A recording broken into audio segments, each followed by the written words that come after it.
Sir, Rahul മാങ്കൂട്ടത്തിനെതിരായ പ്രതിഷേധങ്ങളൊന്നും അവസാനിക്കുന്നേയില്ല. വളരെ ഊർജ്ജസ്വലരായി ഡിവൈഎഫ്ഐയും സിപിഎമ്മും ഈ വിഷയം ഏറ്റെടുത്തിരിക്കുന്നു. പൊതിച്ചോറ് മുതൽ ഇങ്ങോട്ടുള്ള എല്ലാ കുടിപ്പകകളും അവർ രാഹുൽ മാങ്കൂട്ടത്തിനോട് തീർക്കുന്നു എന്ന് വേണം കരുതാൻ. അത്രയ്ക്കുണ്ട് രാഹുൽ ചെയ്തു വച്ചിരിക്കുന്ന കാര്യങ്ങളും എന്ന് പറയാം. എന്റെ ഒരു ചോദ്യം, MLA സ്ഥാനം രാജിവെക്കുമോ?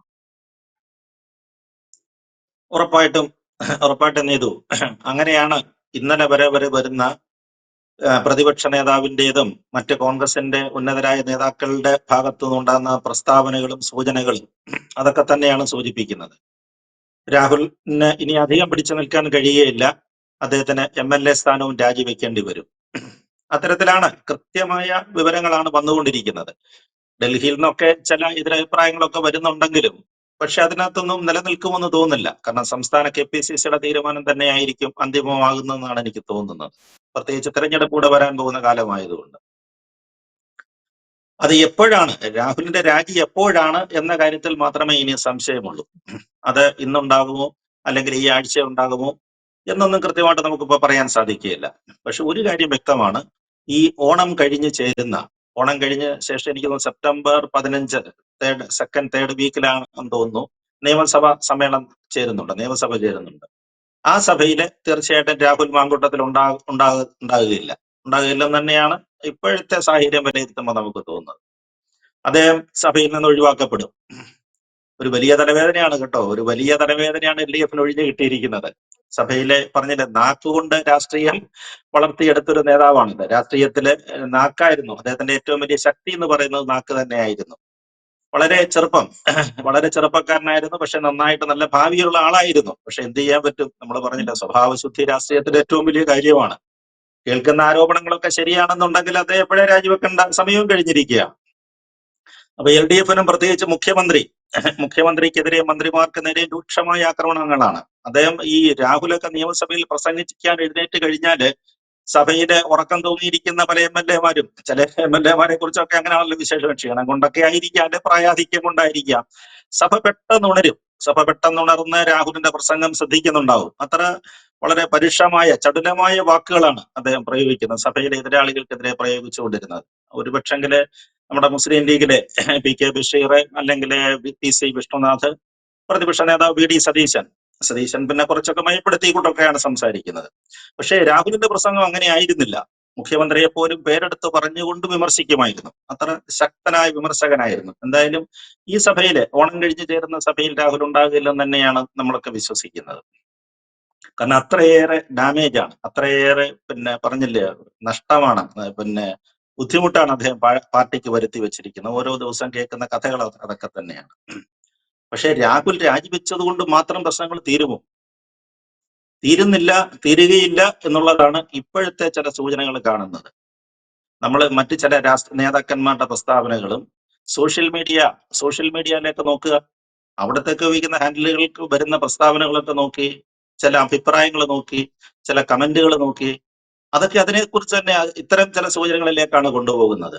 രാഹുൽ രാജിവെച്ചാലും അദ്ദേഹം യൂത്ത് കോൺഗ്രസിന്റെ അധ്യക്ഷ പദവി ഒഴിഞ്ഞു, അതോടൊപ്പം തന്നെ MLA സ്ഥാനവും രാജിവെച്ചെന്നിരിക്കട്ടെ, എങ്കിലും ഈ തെരഞ്ഞെടുപ്പ് വരുന്ന 8 മാസത്തിനിടയിൽ കോൺഗ്രസ് ശാന്തമാകുമെന്നും പണ്ടുണ്ടായിരുന്ന രാഹുലിന്റെ ആരോപണം നിലവിൽ വരുന്നതിന് മുമ്പുണ്ടായിരുന്ന ഒരു പൂർവ്വസ്ഥിതിയിലേക്ക് കോൺഗ്രസ് മടങ്ങിയെത്തുമെന്നുള്ള കാര്യത്തിൽ പോലും നമുക്ക് വിശ്വസിക്കാൻ പറ്റുന്നില്ല. അത്തരത്തിലാണ് അതിനകത്തിലെ ഗ്രൂപ്പിസവും കാര്യങ്ങളും ഒക്കെ വന്നുകൊണ്ടിരിക്കുന്നത്. അപ്പൊ കഴിഞ്ഞ ദിവസം തന്നെ അത് യൂത്ത് കോൺഗ്രസ് അധ്യക്ഷ പദവി രാജിവെച്ച ഉടൻ തന്നെ അടുത്ത ആൾ ആരാകണം, അതാണ് ചർച്ച. വലിയ ചർച്ചയാണ്. തീർച്ചയായിട്ടും കണ്ടെത്തണം, യൂത്ത് കോൺഗ്രസിന് പുതിയ അധ്യക്ഷനെ കണ്ടെത്തണം.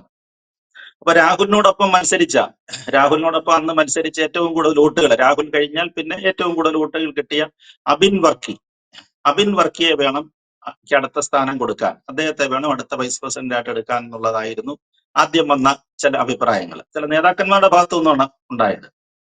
ഉടൻ തന്നെ എന്തെല്ലാം ട്രോളുകളായിരുന്നു, എന്തെല്ലാം അഭിപ്രായങ്ങളായിരുന്നു. ചിലരൊക്കെ പരസ്യമായിട്ട് തന്നെ പ്രഖ്യാപിച്ചു കളഞ്ഞു, ഒരു കാരണവശാലും അബിൻ വർക്കിയെ കൊടുക്കാൻ ഒക്കുകയില്ല, അബിൻ വർക്കിക്ക് ആ സ്ഥാനം കൊടുക്കാൻ ഒക്കുകയില്ല എന്നുള്ളതായിരുന്നു. അപ്പൊ അബിൻ വർക്കി രമേശ് ചെന്നിത്തലയൊക്കെ സ്പോൺസർ ചെയ്യുന്ന ഗ്രൂപ്പുകാരനാണ്, ഒരു കാരണവശാലും ആളെ സമ്മതിക്കുകയില്ല എന്നുള്ളതായിരുന്നു. ഇതിലും കടന്ന് ചില സൈബർ ആക്രമണങ്ങൾ നടത്തിക്കളഞ്ഞു. സൈബർ സ്പേസിൽ വന്നത് എന്താണ്, അബിൻ വർക്കിയാണ് രാഹുൽ മാങ്കൂട്ടത്തിനെ പിറകിൽ നിന്ന് കുത്തിയതെന്നാണ് പറയുന്നത്. പിറകിൽ നിന്ന് കുത്തിയത്. ചില സിനിമയൊക്കെ ബാഹുബലി എന്നുള്ള സിനിമയൊക്കെ അനുസ്മരിപ്പിച്ചുകൊണ്ടായിരുന്നു ചില ട്രോളുകൾ വന്നുകൊണ്ടിരുന്നത്. കട്ടപ്പായുടെ റോളിലായിരുന്നു അബിൻ വർക്കി. ബാഹുബലിയെ പുറകിൽ നിന്ന് കട്ടപ്പ കുത്തി, അതാണ് അന്ന് വന്നുകൊണ്ടിരുന്ന ട്രോള്. അപ്പൊ അതിന് മറു ട്രോള് വരുന്നുണ്ട് കേട്ടോ. മറു ട്രോൾ ഇപ്പൊ കഴിഞ്ഞ 2 ദിവസമായിട്ട് വരുന്നുണ്ട്. KM അഭിജിത്ത് എന്ന് പറയുന്ന മറ്റൊരു കോൺഗ്രസ്സുകാരനെ, ഉമ്മൻചാണ്ടി വിഭാഗക്കാരനും എ ഗ്രൂപ്പിന്റെ സമ്മതനുമായ അഭിജിത്തിനെ പ്രസിഡന്റ് ആക്കണമെന്ന് പറഞ്ഞിട്ട് വലിയ ശക്തമായ ഒരു ആവശ്യം വരുന്നുണ്ട്. അതിനും വലിയ പിന്തുണയാണ് കിട്ടിക്കൊണ്ടിരിക്കുന്നത്. വലിയ പിടിപിലിയും കാര്യങ്ങളും ഒക്കെ നടന്നുകൊണ്ടിരിക്കുകയാണ്. അവരുടെ ഗ്രൂപ്പും കാര്യമായിട്ട് ഇറങ്ങിയിട്ടുണ്ട്. അവര് മറ്റൊരു സിനിമയാണ് ഇതിനകത്ത് ഉപമയാക്കിക്കൊണ്ട് കഴിഞ്ഞ ദിവസം ട്രോള് വന്നുകൊണ്ടിരിക്കുന്നത്. ലേലം എന്ന് പറയുന്ന ഒരു സിനിമയുണ്ടായിരുന്നു. ആ ലേല സിനിമയിലെ കടയാടി ബേബിയും ആനക്കാട്ടിൽ ഈപ്പച്ചനെയും ഒക്കെയാണ് ഇപ്പൊ കഥാപാത്രങ്ങളാക്കുന്നത്. ആനക്കാട്ടിൽ ഈപ്പച്ചന്റെ പുറകിൽ നിന്ന് കുത്തിയത് കടയാടി ബേബിയാണെന്ന് തോന്നുന്നു. അങ്ങനെ എന്തോ കഥാപാത്രങ്ങളാണ്. അവര് തമ്മിലുള്ള മത്സരമായിരുന്നല്ലോ. അപ്പൊ അത്തരത്തിൽ സിനിമാ കഥാപാത്രങ്ങളെ ഉപയോഗിച്ചുകൊണ്ട്, പോപ്പുലറായ കഥാപാത്രങ്ങളെ ഉപയോഗിച്ചുകൊണ്ട് വലിയ കുത്തും വെട്ടും ഒക്കെ നടന്നുകൊണ്ടിരിക്കുകയാണ് ഇതിനകത്ത്. അതാണ് ഞാൻ പറഞ്ഞത്, ആദ്യം സൂചിപ്പിച്ചത് കൊണ്ട് തന്നെയാണ്. രാഹുൽ മാങ്കൂട്ടത്തിൽ രാജിവെച്ചൊഴിഞ്ഞത് കൊണ്ടോ ഈ കേസുകളിൽ അദ്ദേഹത്തെ ഒരു പക്ഷേ അറസ്റ്റ് ചെയ്യപ്പെടുകയോ മറ്റെന്തെങ്കിലും ഉണ്ടായത് കൊണ്ടോ കോൺഗ്രസിനുണ്ടായിരിക്കുന്ന ഡാമേജ് ഉടൻ പരിഹരിക്കപ്പെടുമെന്നുള്ള കാര്യത്തിൽ യാതൊരു ഒരു വ്യക്തതയും ഇതുവരെ നമുക്ക് പറയാൻ പറ്റുകയില്ല. ഇനി രാഹുൽ രാജിവെച്ചെന്നിരിക്കട്ടെ, MLA സ്ഥാനം രാജിവെച്ചെന്നിരിക്കട്ടെ, MLA സ്ഥാനം രാജിവെച്ച് കഴിഞ്ഞാൽ അടുത്ത നിയമസഭാ തെരഞ്ഞെടുപ്പിന് 8 മാസത്തോളം വരുന്നുണ്ട്. 8 മാസത്തിനിടയിൽ 6 മാസത്തെ കാലാവധിക്കകത്തുണ്ടെങ്കിൽ വേണമെങ്കിൽ അവിടെ ഉപതെരഞ്ഞെടുപ്പ് നടത്താം, വേണമെങ്കിൽ പാലക്കാട് ഉപതെരഞ്ഞെടുപ്പ് നടത്താം. അങ്ങനെയാണ് അതിന്റെ സാഹചര്യങ്ങൾ നീക്കുക. ഇലക്ഷൻ കമ്മീഷന്റെ ചട്ടങ്ങളും അങ്ങനെയാണ്. പക്ഷേ കമ്മീഷന്റെ അന്തിമമായ തീരുമാനവും സർക്കാരിന്റെ തീരുമാനവും കൂടെ അനുസരിച്ചിരിക്കും അത്. ഇനി അഥവാ ബൈ ഇലക്ഷന് വല്ലതും ഒരു സാധ്യത വന്നിരിക്കട്ടെ. ബൈ ഇലക്ഷൻ വന്നു കഴിഞ്ഞാൽ ഇപ്പൊ യൂത്ത് കോൺഗ്രസ് അധ്യക്ഷ പദവി എന്ന് പറയുന്നത് ഒരു വലിയ സ്ഥാനമൊന്നും അല്ലെങ്കിലും മറ്റേ MLA സ്ഥാനവുമായിട്ട് താരതമ്യപ്പെടുത്തി നോക്കുമ്പോൾ അങ്ങനെ വരികയാണെങ്കിൽ എന്തെല്ലാം മോഹികൾ വരും.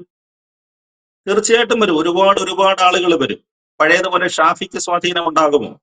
ഷാഫി പറമ്പിൽ പറഞ്ഞു കഴിഞ്ഞാൽ മറ്റൊരാൾ അദ്ദേഹം നിർദ്ദേശിക്കുന്ന ഒരാളിനെ രാഹുൽ മാങ്കൂട്ടത്തിന് ഷാഫി കൊടുത്തു എന്ന് പറഞ്ഞതുപോലെയുള്ള സ്വാധീനത്തിൽ ഷാഫിക്ക് ഒറ്റയ്ക്കൊരാളിനെ തീരുമാനിക്കാൻ കഴിയുമോ? ഒരാളുടെ പേര് നിർദ്ദേശിക്കാൻ കഴിയുമോ?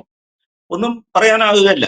ഇപ്പോഴത്തെ യൂത്ത് കോൺഗ്രസ് അധ്യക്ഷ പദവിയുടെ പിടിപലിയൊക്കെ കണ്ടു കഴിഞ്ഞാൽ MLA സീറ്റിന് ഇതിലും വലിയമായ പ്രശ്നങ്ങൾ ഉണ്ടാകും എന്നാണ് തോന്നുന്നത്. അത് നമ്മൾ കണ്ടതല്ലേ, ഒരുപാട് സീറ്റ് തർക്കവുമായിട്ട് ബന്ധപ്പെട്ട് ഒരുപാട് പ്രശ്നങ്ങൾ നമ്മൾ കണ്ടതല്ലേ. KPCC ഓഫീസിൽ വെച്ച് തിരുവനന്തപുരം റെയിൽവേ സ്റ്റേഷനില് പല കോൺഗ്രസ് നേതാക്കന്മാർക്കും ഇപ്പൊ MP ആയിട്ടിരിക്കുന്ന ഒരാളിനെ മുണ്ടെടുത്തുകൊണ്ട് പോലും നടക്കാൻ വയ്യാത്ത അവസ്ഥയായിരുന്നു അല്ലേ. അദ്ദേഹം മുണ്ടിന്റെ മുകളിൽ ബെൽറ്റ് ഇട്ടായിരുന്നു നടന്നുകൊണ്ടിരുന്നത്. അതായത് റെയിൽവേ സ്റ്റേഷന് മുമ്പിൽ വെച്ച് അദ്ദേഹത്തിന്റെ മുണ്ട് ഉരിഞ്ഞുകൊണ്ട് പോയ കഥ, അങ്ങനെ എത്രയുള്ള ചരിത്രവും പാരമ്പര്യവും ഒക്കെ ഉള്ള കോൺഗ്രസ്സുകാരാണുള്ളത്. അപ്പൊ അതുകൊണ്ട് നമുക്കൊന്നും പറയാൻ സാധിക്കുകയില്ല എങ്ങനെയൊക്കെ ആയിരിക്കും ഇത് പോകുന്നതെന്നുള്ളത്. അതേപോലെ തന്നെ അദ്ദേഹത്തിനെതിരെയുള്ള പല പ്രസ്താവനകളും, രാഹുലിനെതിരെ വരുന്ന പല പ്രസ്താവനകളെയും ഇപ്പൊ നമ്മൾ നോക്കിക്കാണുമ്പോൾ അത്തരത്തിലാണ് നമുക്കൊരു വിലയിരുത്തൽ നടത്താൻ സാധിക്കുന്നതെന്ന് എനിക്ക് തോന്നുന്നു.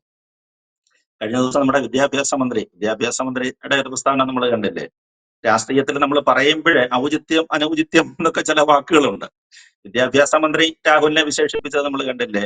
ഇദ്ദേഹം ഷാഫി പറമ്പിന്റെ സ്കൂളിലെ സാറാണ്, വിദ്യാർത്ഥിയാണ് രാഹുൽ മാങ്കൂട്ടത്തിൽ. പിൻഗാമിയായിട്ട് വന്നു എന്നുള്ളത് കൊണ്ടായിരിക്കും ഒരു പക്ഷേ മന്ത്രി ഉദ്ദേശിച്ചത്. അതേപോലെ തന്നെ അവിടുത്തെ ഹെഡ് മാസ്റ്ററാണ് ഷാഫി പറമ്പിൽ എന്നൊക്കെ പറഞ്ഞിട്ടാണ് വിദ്യാഭ്യാസ മന്ത്രിയുടെ ഒരു ട്രോള് വന്നത്. പക്ഷെ അദ്ദേഹം മറന്നുപോയൊരു കാര്യമുണ്ട്.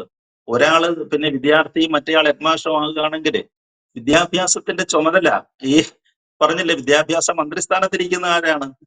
അപ്പൊ അങ്ങനെ ഉണ്ടെങ്കിൽ ഒരു മൊത്ത ഉത്തരവാദിത്ത ശിവൻകുട്ടിയുടെ തലയിൽ വന്ന് വീഴുമോ? അപ്പൊ ഈ ട്രോളും കാര്യങ്ങളും ഒക്കെ ഇറക്കുന്ന ആളുകൾ, രാഷ്ട്രീയത്തെ ട്രോളൊക്കെ ഇറക്കുന്നവർ സൂക്ഷിക്കണം എന്നൊക്കെയാണ്. അത് ഏറ്റവും കൂടുതൽ ട്രോൾ ഏറ്റുവാങ്ങിക്കുന്ന ഒരാളായതുകൊണ്ട് തോന്നുന്നതായിരിക്കും എന്ന് എനിക്ക് തോന്നുന്നു. അങ്ങനെയായിരിക്കും മന്ത്രിയുടെ പെട്ടെന്ന് അപ്പൊ കാര്യമായിട്ട് പ്രതികരിക്കുന്ന ഒരു മന്ത്രിയായി മാറിയിരിക്കുകയാണ് വിദ്യാഭ്യാസ മന്ത്രി ശിവൻകുട്ടി.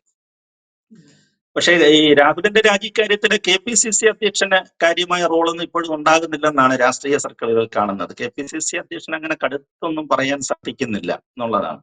അപ്പൊ അതിന്റെ ഒരു കാരണമായിട്ട് അവർ ചൂണ്ടിക്കാണിക്കുന്നത് അദ്ദേഹം ഇരട്ട പദവി വഹിക്കുന്ന ആളാണല്ലോ. അദ്ദേഹത്തിന് ഇരട്ട പദവിയുണ്ട്. ശ്രീ സണ്ണി ജോസഫ് KPCCയുടെ അധ്യക്ഷനാണ്, അതോടൊപ്പം തന്നെ അദ്ദേഹം MLA-യുമാണ്. അദ്ദേഹം MLA കൂടെ ആയതുകൊണ്ട് അദ്ദേഹത്തിന് ഇത്തരം കാര്യങ്ങളില് രാഹുലിന്റെ കാര്യത്തിൽ ഒരു കർശന നിലപാട് എടുക്കാൻ പറ്റുന്നില്ല. അപ്പൊ അതൊക്കെ ചില സംശയത്തിന്റെയും കാര്യങ്ങളിലേക്കൊക്കെ വരുന്നുണ്ട് അദ്ദേഹത്തിന്. എനിക്ക് തോന്നുന്നു അത്തരം നിലപാടുകളാണെന്ന് തോന്നുന്നു. ആ പിന്നെ 2 പദവി ഒക്കെ കയ്യിരിക്കുന്നത് കൊണ്ട് ഇനി ഒരു പക്ഷെങ്കിൽ അദ്ദേഹത്തിന്റെ നേരെയും ആക്രമണം വരുമെന്ന് കരുതിയായിരിക്കും. എന്തായാലും പിന്നെ രാഹുലിന്റെ കാര്യത്തിൽ ഒരു തീരുമാനമാക്കും, അക്കാര്യത്തിൽ സംശയങ്ങളൊന്നുമില്ല. പക്ഷെ അത് കഴിഞ്ഞാൽ എന്തായി തീരുമെന്നുള്ളതാണ് നമ്മുടെ രാഷ്ട്രീയ കേരളം ശ്രദ്ധിച്ചുകൊണ്ടിരിക്കുന്നത്. അടുത്ത നിയമസഭയിൽ ഉണ്ടാകുകയില്ല, അടുത്ത നിയമസഭാ സമ്മേളനം ചേരുമ്പോൾ രാഹുൽ സഭയിൽ ഉണ്ടാകുകയില്ല. പറഞ്ഞില്ലേ, LDF-ന്റെ ഉറക്കം കെടുത്തുന്ന ഒരു MLA തന്നെയായിരുന്നു. പ്രത്യേകിച്ച് പ്രതിപക്ഷ മുഖ്യമന്ത്രിക്ക് ഉറക്കം കെടുത്തിയ ഒരു MLA തന്നെയായിരുന്നു അദ്ദേഹം എന്നുള്ള കാര്യത്തിൽ സംശയങ്ങളൊന്നുമില്ല. നാക്കാണ് അദ്ദേഹത്തെ വളർത്തിയത്, നാക്കാണ് അദ്ദേഹത്തെ തളർത്തുന്നത്, അദ്ദേഹത്തെ വീഴ്ത്തുന്നത് നാക്കാണ് എന്നേ നമുക്ക് പറയാൻ കഴിയുകയുള്ളൂ. രാഷ്ട്രീയത്തിൽ സ്വഭാവശുദ്ധി സൂക്ഷിക്കേണ്ടതിന്റെ ഏറ്റവും നല്ല ഉദാഹരണമായിട്ട് അദ്ദേഹം മാറുകയും ചെയ്യും എന്നാണ് ഇക്കാര്യത്തിൽ എനിക്കുള്ള അഭിപ്രായം. യെസ്, എന്തായാലും രാഹുൽ മാങ്കൂട്ടത്തിലിന്റെ രാഷ്ട്രീയം ഇവിടെ തീരുന്നു, ഇവിടെ അവസാനിക്കുന്നു എന്ന് വേണം കരുതാൻ. രാജഗോപാൽ സാർ സൂചിപ്പിച്ചതുപോലെ MLA സ്ഥാനം രാജിവയ്ക്കും എന്നുള്ള കാര്യം 100% ഉറപ്പാണ്. പക്ഷേ എപ്പോൾ, എന്ന് എന്നതിൽ മാത്രമാണ് ഇനിയൊരു സംശയം ബാക്കിയുള്ളത്. മാത്രമല്ല, അടുത്ത നിയമസഭാ തിരഞ്ഞെടുപ്പ് ചേരുമ്പോൾ നിയമസഭയിൽ രാഹുൽ മാങ്കൂട്ടത്തിൽ ഉണ്ടാവില്ല എന്നുള്ളതാണ്. CPM-ന്റെ വലിയൊരു തലവേദന, അല്ലെങ്കിൽ CPM-നെ നാക്കുകൊണ്ട് എണ്ണ വരപ്പിക്കാൻ പോകുന്ന ഒരു നേതാവിത അങ്ങനെ സ്വന്തം കയ്യിലിരിപ്പ് കൊണ്ട് വളരെ വളരെ മോശമായ ദുസ്വഭാവം കൊണ്ട് രാഷ്ട്രീയത്തിൽ നിന്നും പടിയിറങ്ങുന്ന കാഴ്ച വ്യക്തമാണ്. Thank you Rajagopal sir.